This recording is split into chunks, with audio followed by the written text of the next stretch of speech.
Ate Jing! My God! How have you been? What happened to Lola? Bumaba yung blood pressure, kaya nahimatay. What? Oh my gosh, nasa Baguio pa naman si Mommy. Paano ba kasi nangyari? Actually, hindi talaga namin alam kung anong eksakto nangyari. Basta nagkaharapan sila ni Aling Minchi, tapos narinig namin na sumigaw si Aling Minchi. Ayun, pagbaba namin, ayun, bagsak na si Ma'am Amelia, kaya sinugod na namin dito sa ospital. What did you do to my Lola?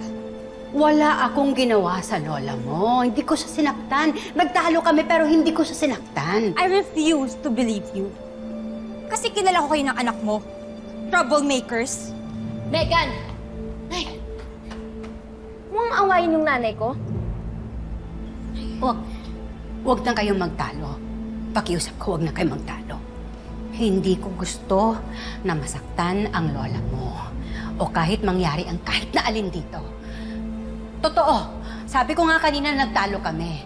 Kaya lang, para siyang mahihimatay. Parang babagsak. Inalalayan ko pa nga. Because you stressed her.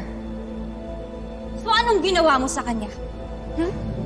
Hindi lang si Megan ang apo mo. Si Jenny.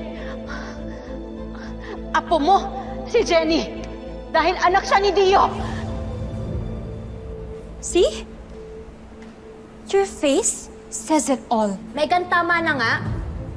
Sinabi na huwag mong ginigisay nanay ko dahil wala nga raw siyang ginawang masama kay Ma'am Amelia. Girls, enough! Enough! Nasa public place pa rin tayo, ha? Eh kasi naman, kung nandun kayo sa bahay, eh di hindi magpapang-abot yung mga pamilya nyo.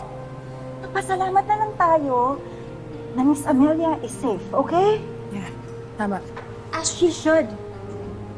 And kayong dalawa, I'll hold you both accountable for this. Kasi consistent talaga kayong mag-ina eh. Para kayong out of tune. Sinisira niyo yung kanta. So stay away from us.